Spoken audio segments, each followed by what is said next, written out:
Bonjour, bande de pèlerins. C'est la fin de l'été. On est le 30 août 2024.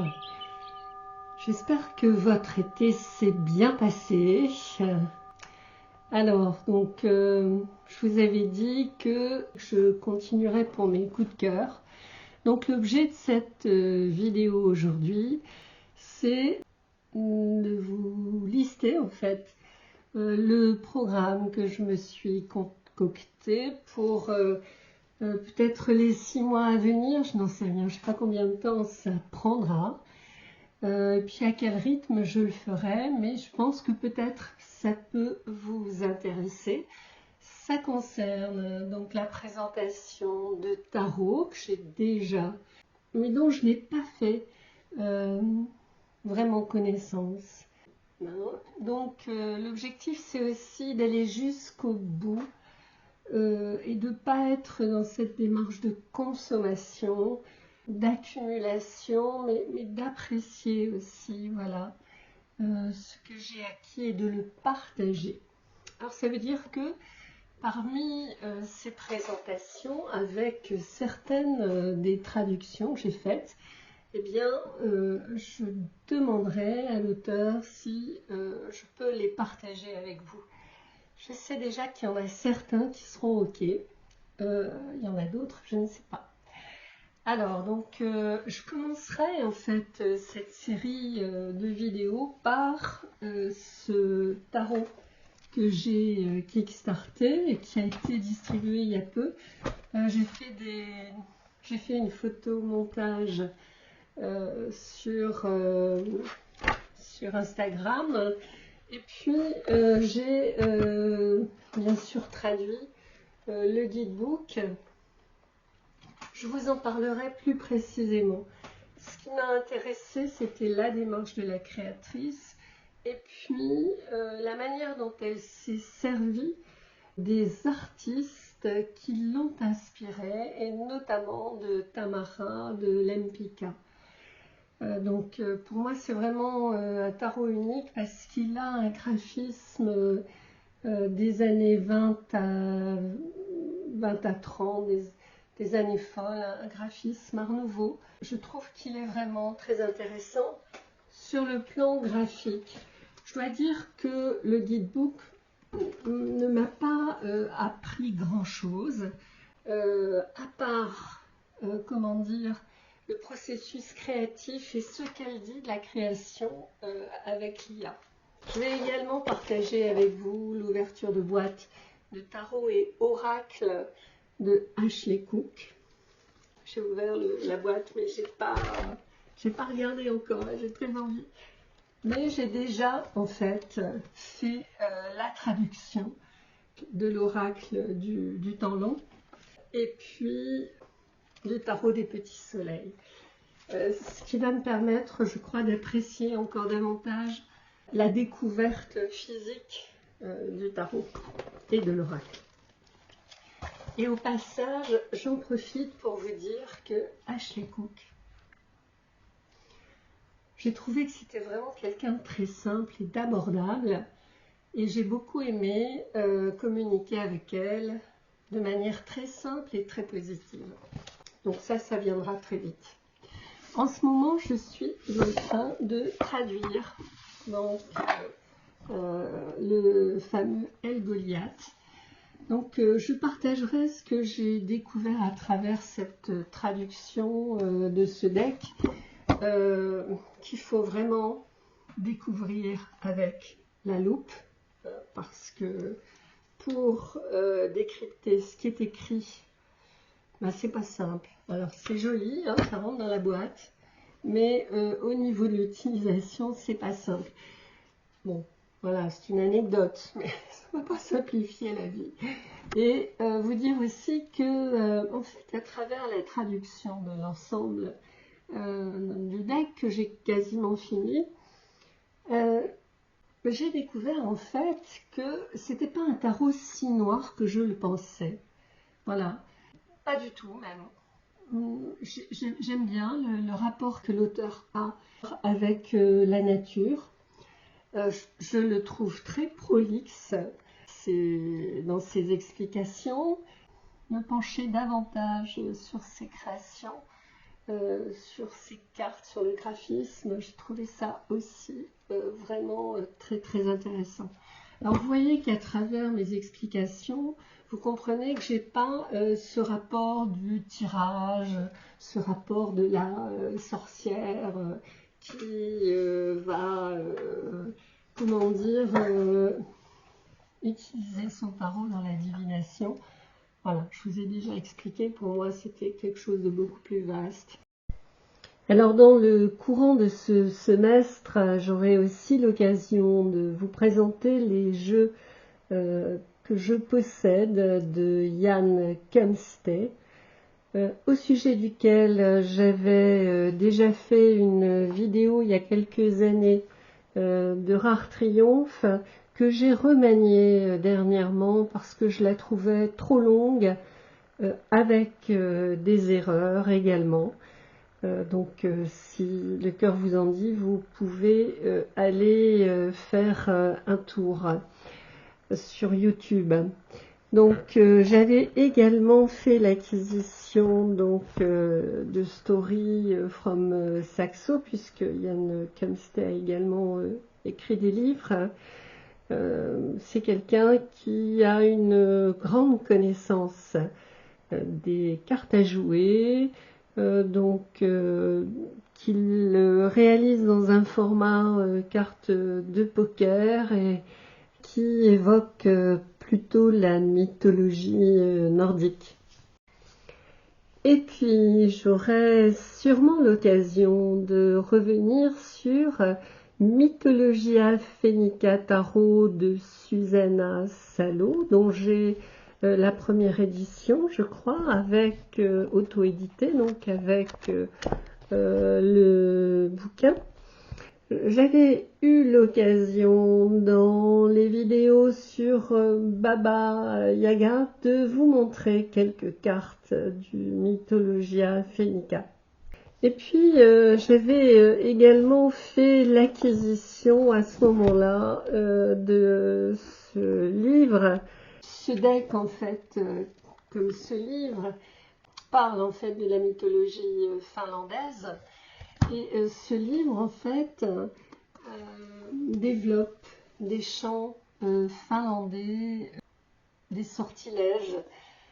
Donc, il fait partie, ce livre, d'archives et qui est très très bien illustré, et qui parle voilà, de ce folklore finlandais.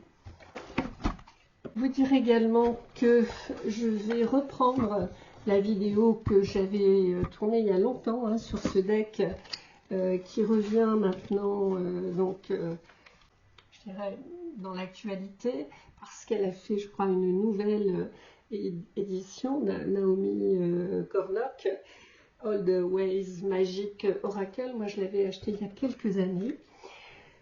J'en avais fait une vidéo que je vais également raccourcir, mais vous pouvez, si vous le souhaitez, aller la voir. Et je partagerai avec vous, en fait, ces cartes que j'avais également achetées.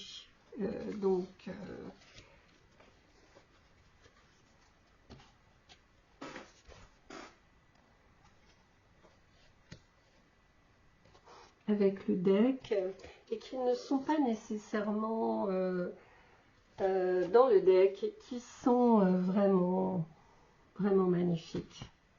Donc voilà, j'aurai l'occasion de partager ça avec vous. Je les partagerai à ma façon. Et puis, très rapidement, je vais traduire ce deck qui est magnifique.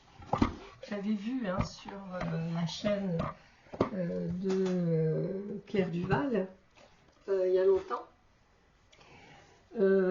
Voilà, que j'ai beaucoup admiré, mais que j'ai traduit de ci, de là. Mais là, voilà, je vais traduire ce deck. S'il y a des zones d'ombre, eh bien, je vous le dirai. Mais en tout cas, je pense que ça peut être intéressant de partager des éléments de compréhension avec vous. un peu plus précis de traduction sur ce magnifique. Vraiment, avec Étienne Grobler, c'est l'un de mes préférés. Ah oui, vous dire aussi que cet été, en fait, la seule acquisition que j'ai faite avec Ashley Cook, ça a été de racheter le tarot de Prague dans la dernière édition, sachant que moi j'avais l'édition grand format précédente, hein, pas la première, mais la deuxième. J'avais envie de partager la comparaison en fait entre ces deux decks. D'abord, quand je l'ai acheté, en fait, j'ai cru que les couleurs avaient changé.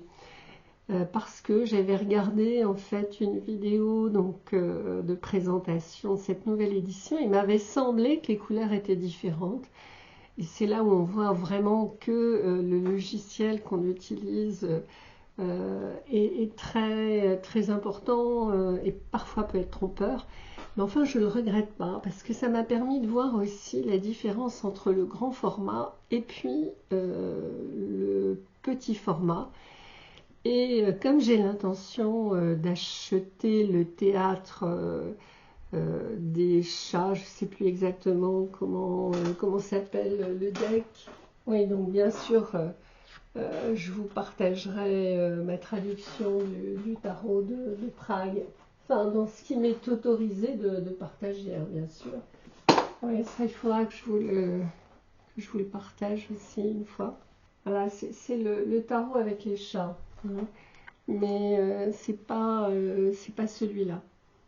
Le théâtre des chats, je sais plus comment il s'appelle exactement, mais en tout cas voilà, que j'attends avec impatience parce que il est tellement comment dire confectionné. Voilà, il y a ce travail de confection. Et moi qui suis une couturière, vraiment ça me touche quoi. Voilà. Donc, je voulais aussi vous dire que dans l'avenir, je vous partagerai ces tarots que j'ai depuis longtemps. Je pense que vous les connaissez. Hein. Très, très beaux tarots. Ce sont des tarots, bien sûr, auto-édités. Voilà, qui sont donc... je sais plus si elle est américaine, Betty Kit. Voilà. Voilà. Donc j'avais beaucoup aimé au départ, voilà, celui-là.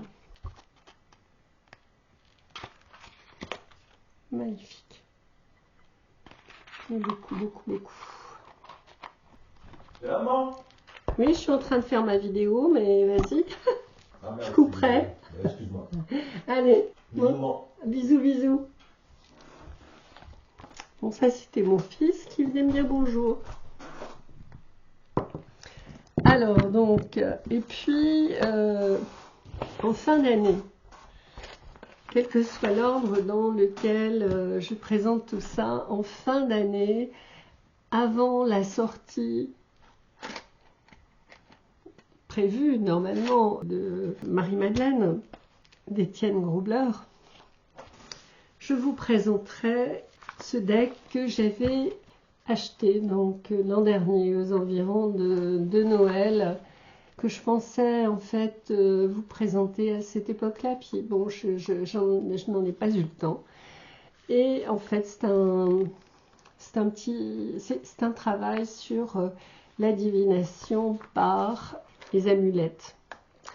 Alors, vous voyez que donc c'est un travail qui est très joli.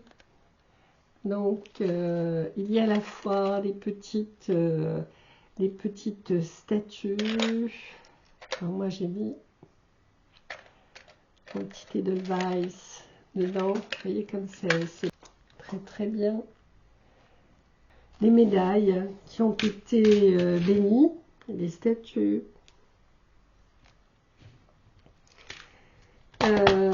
Voilà.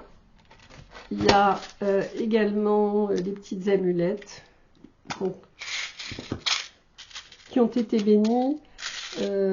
En dehors du fait qu'elles ont été bénies, si vous pouvez aussi bien évidemment vous les procurer et puis faire un travail d'intention avec elles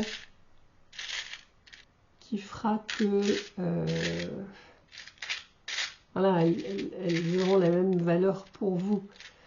Donc moi j'ai rajouté des petites amulettes, j'ai rajouté des amulettes aussi des signes du zodiaque. J'avais trouvé, souvent il m'arrive d'aller à Emmaüs et à Emmaüs je trouve de jolies choses, des petites choses comme ça. Enfin, moi j'adore, quand je tombe sur ça. J'étais tombée aussi sur cet été sur une gravure en pierre, Salve Regina, et je trouvais que c'était un beau cadeau de l'univers, puisque je m'appelle Regina, et c'était donc une statue de la Vierge Noire, d'une Vierge Noire, dans les montagnes. Ça me faisait penser à une vierge qu'on appelle la Noiraude, je crois. Voilà, donc à Emmaüs aussi, vous voyez, j'ai trouvé des médailles et j'adore regarder ces médailles et ça fait partie de ma collection et pour moi c'est rien qu'à les toucher. Rien qu'à les toucher, elles me font du bien. Voilà, donc je vous traduirai, je vous présenterai un petit peu ce petit livret de divination par les amulettes. Et puis aussi la collection de petites cartes. Voilà, pareil, que j'ai trouvé à Emmaüs, ou alors quand je partais en vacances, voilà, je suis allée, ça c'était au plateau des Mille Vaches, où il y a une abbaye qui est ouverte et qui a une petite chapelle, sur ce plateau des Mille Vaches, mais qui est magnifique, vraiment, elle est peinte, tout le plafond est peint, elle se trouve dans une grande pâture, c'est incroyable, c'est magnifique, quoi. Donc voilà, je vous partagerai des choses comme ça. Et puis, ah oui, pour finir aussi, vous dire que je vous présenterai ce deck, qui est un deck que j'avais acheté il y a longtemps, qui est un deck sur les arbres, qui est très